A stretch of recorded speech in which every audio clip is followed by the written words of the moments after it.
नमस्कार दोस्तों, क्या राहुल गांधी के तीखे तेवर मोदी 3.0 की मुश्किलें बढ़ा सकती हैं? कांग्रेस ने जब से इन लोकसभा चुनावों में 99 सीटें जीती हैं, तब से विपक्ष जोश में है।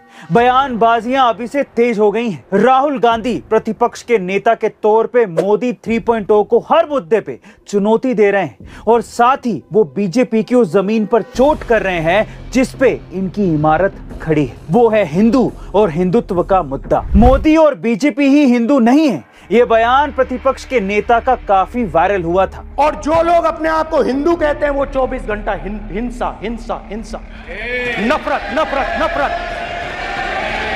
असत्य सत्य असत्य।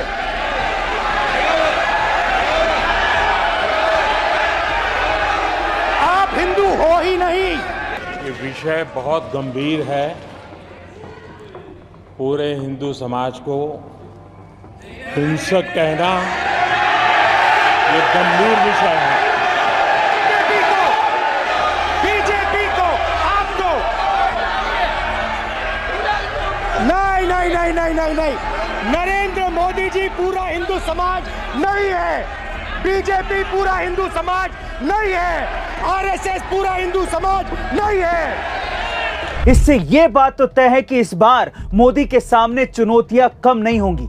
तो चलिए जानते हैं इस वीडियो में कि इस बार मोदी 3.0 के सामने क्या क्या चुनौतियां हैं। प्रधानमंत्री नरेंद्र मोदी ये घोषणा कर चुके हैं कि तीसरे कार्यकाल में वो भारत को दुनिया की तीसरी सबसे बड़ी अर्थव्यवस्था बनाने की कोशिश करेंगे। अब इसके लिए अर्थव्यवस्था को लगभग 8% की दर से लगातार आगे बढ़ते रहने की आवश्यकता होगी। प्रधानमंत्री नरेंद्र मोदी ने लगातार तीसरी बार इस शीर्ष पद की शपथ लेकर एक इतिहास रच दिया है, लेकिन अब यहीं से उनकी अगली परीक्षा शुरू हो गई है। नीतीश कुमार और चंद्रबाबू नायडू जैसे सहयोगियों को 5 साल साथ लेकर चलना उनके लिए आसान नहीं रहने वाला है और यह अभी से तय माना जा रहा है कि सहयोगी दलों की बेतरतीब मांगें उनके सामने रोड़ा अटका सकती हैं। पिछली बार जब सरकार ने अकेले दम पर पूर्ण बहुमत की सरकार बनाई थी, तब पहले ही संसद सत्र में 3 तलाक की समाप्ति और अनुच्छेद 370 के विवादित प्रावधानों की समाप्ति करने जैसे ऐतिहासिक निर्णय ले लिए गए थे। लेकिन क्या इस बार भी नरेंद्र मोदी इतने बड़े फैसले लेने का जोखिम उठा सकेंगे?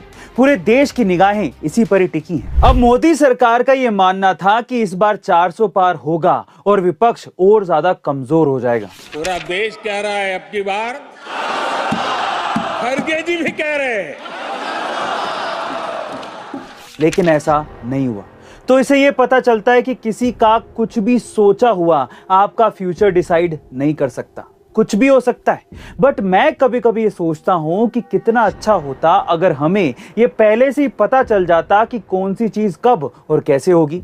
जैसे आप जिस रिलेशनशिप में हो वो सही है या नहीं आपके लिए, फ्यूचर में क्या होगा, शादी कब होगी, किससे होगी, लव मैरिज होगी या अरेंज मैरिज।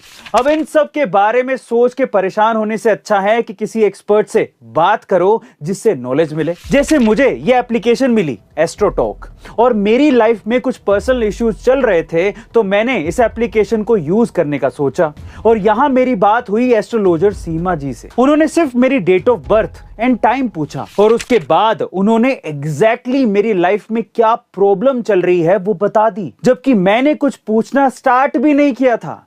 ऑनेस्टली बता रहा हूं कि मुझे 0 एक्सपेक्टेशंस थी।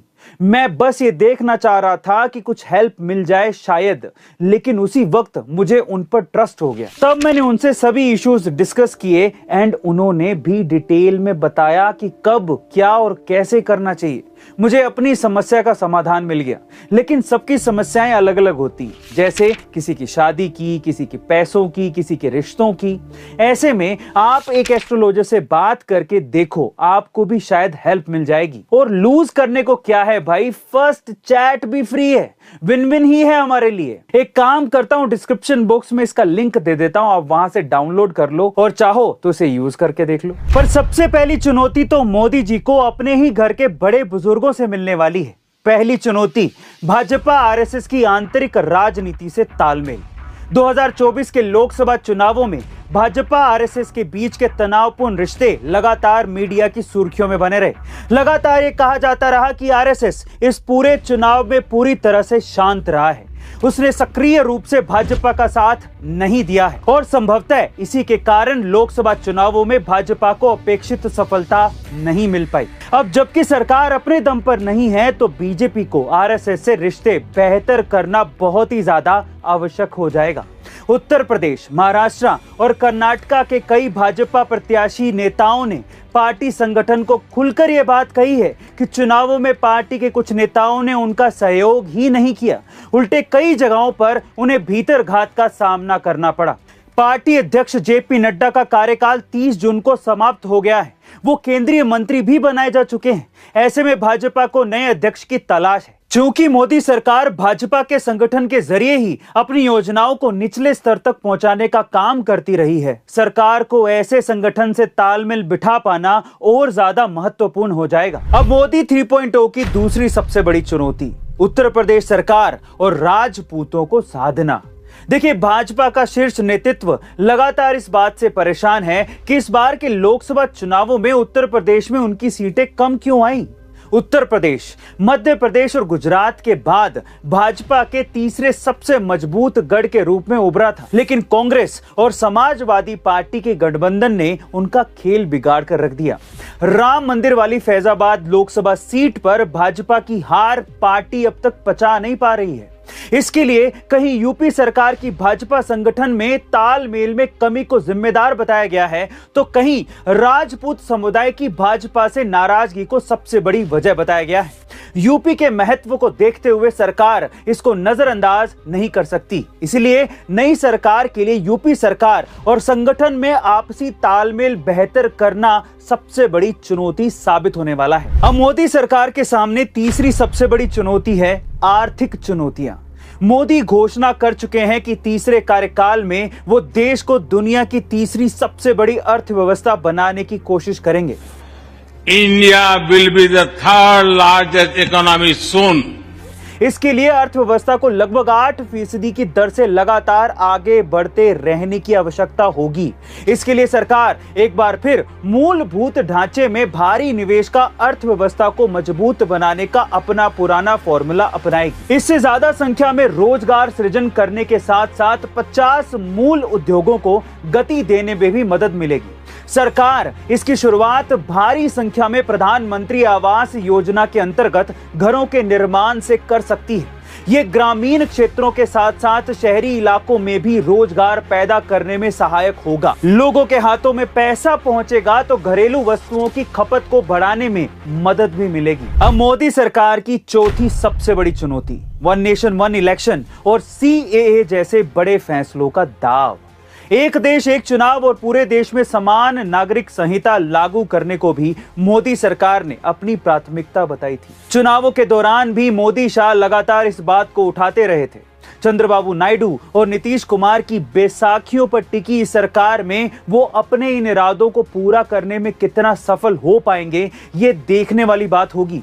हालांकि राजनीतिक विशेषज्ञों का ये मानना है कि नीतीश नायडू ने जिस तरह सरकार को साथ देने का भरोसा दिया है, इस बात की संभावना कम ही है कि वो सरकार की राह में रोड़ा बनने की कोशिश करेंगे। लेकिन घरेलू राजनीति और अगले साल ही बिहार में होने वाले विधानसभा चुनावों के दबाव में ये फैसले तब तक के लिए टाले अवश्य जा सकते हैं। अब मोदी सरकार की पांचवी सबसे बड़ी चुनौती, लोकसभा में प्रदर्शन का राज्यों के चुनावों पर असर।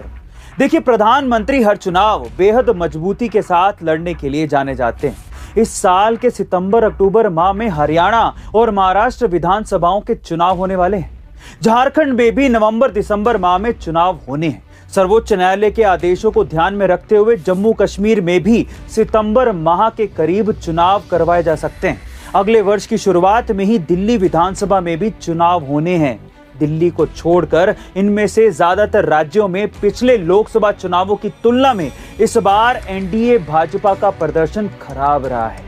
विधानसभाओं के चुनाव प्रमुख तौर पर राज्यों के स्थानीय मुद्दों पर होते हैं और इसे राष्ट्रीय राजनीति का असली प्रतिबिंब नहीं माना जाता।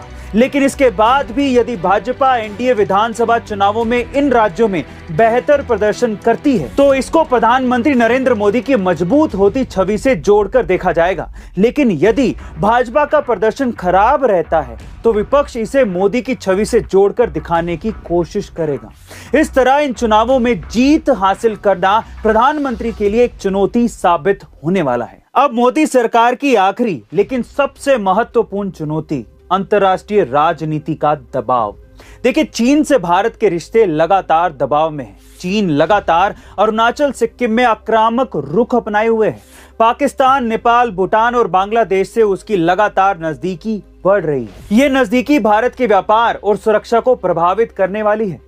यही कारण है कि चीन की बढ़ती दखल भारत के लिए परेशानी का सबब बनी हुई है। अमेरिका चीन के बीच बढ़ती तल्खी में भारत के लिए अपनी भूमिका का सही चयन करना भी बहुत महत्वपूर्ण होने वाला है। मोदी 3.0 में अंतर्राष्ट्रीय स्तर पर भारत की सही रणनीतिक पोजीशन लेना भी सरकार के लिए एक चुनौती भरा काम साबित हो सकता है। खैर, प्रधानमंत्री नरेंद्र मोदी के भाग्य में यही रहा है कि वो चुनौतियों का रायता समेटते रहे हैं। एक बार फिर उनके और भारतीय जनता पार्टी के सामने चुनौतियां मुंह बाए खड़ी हैं। एक तरफ सरकार बचाए रखने की कवायद है और दूसरी तरफ बीजेपी को फिर से जनता के बीच स्वीकार कराने का यत्न करना है। चीजें हाथ से फिसलती नजर आ रही हैं। उन्हें समेटना आसान नहीं होगा।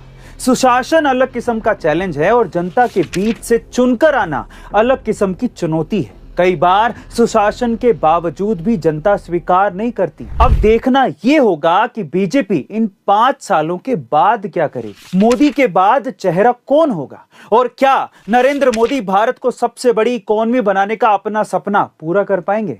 और देखना यह भी होगा कि भारत की आंतरिक सुरक्षा और मजबूती के लिए और कौन से बड़े फैसले रात 8 बजे लाइव आके लिए जाएंगे। आपको क्या लगता है कमेंट सेक्शन में जरूर लिखिएगा। इस वीडियो को लोगों के साथ शेयर भी करिएगा और चैनल को सब्सक्राइब करना मत भूलिएगा और वीडियो को लाइक करेगा। और आप कमेंट सेक्शन में यह भी बताइएगा कि ऐसे और कौन से टॉपिक्स आप हमसे सुनना चाहते हैं। मिलते अगली वीडियो में। जय हिंद।